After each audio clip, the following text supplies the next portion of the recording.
The first is whether or not the 6 executives involved authorized the payment of the bribes, and second, are they aware of the payment of the bribes, and if they are, what did they do with the information? The short answer is I don't know. I don't know because I did not conduct the investigations. And what I do understand from the investigations is that CPIB says that the 6 have not made any admissions. The CPIB had conducted as thorough an investigation as it could with the information and powers that it possessed. It turned all the stones it could and assessed the evidence together with the AGC. They concluded that they could not sustain any charges in court.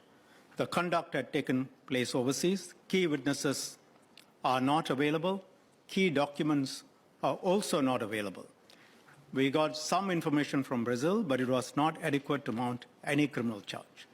There were no admissions which could be relied upon to cross the evidentiary requirements.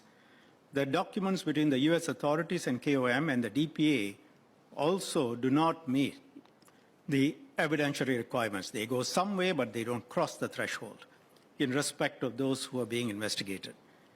The CPIB, for good reasons, has the reputation for being able to ferret out the truth.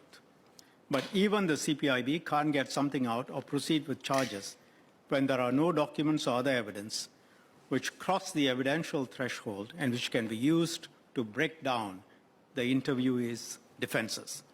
In these circumstances, the general policy of not disclosing the names of individuals who have been under investigation applies. Reputation is temporary, but character is permanent. I agree. We cannot have corruption in Singapore. We cannot have wrongdoing in the government or in high places in Singapore. That's why we have the CPIB reporting to me as PM, and if I don't give approval to the CPIB to investigate somebody, the CPIB can go to the President and ask the President for approval. President says yes, CPIB can proceed against the PM. That's why we have the Auditor General's Office, to keep the government straight, to keep our statutory board straight, and once in a while to find out whether the town councils are straight or not straight. Then instead of spending my time thinking of what is the right policy for Singapore, I'm going to spend all my time, I have to spend all my time thinking, what is the right way to fix them? What's the right way to buy my own supporters over? How can I solve this week's problem? In Japan, the chairman and CEO call press conference, take a deep bow. And in the good old days, they may even commit harakiri.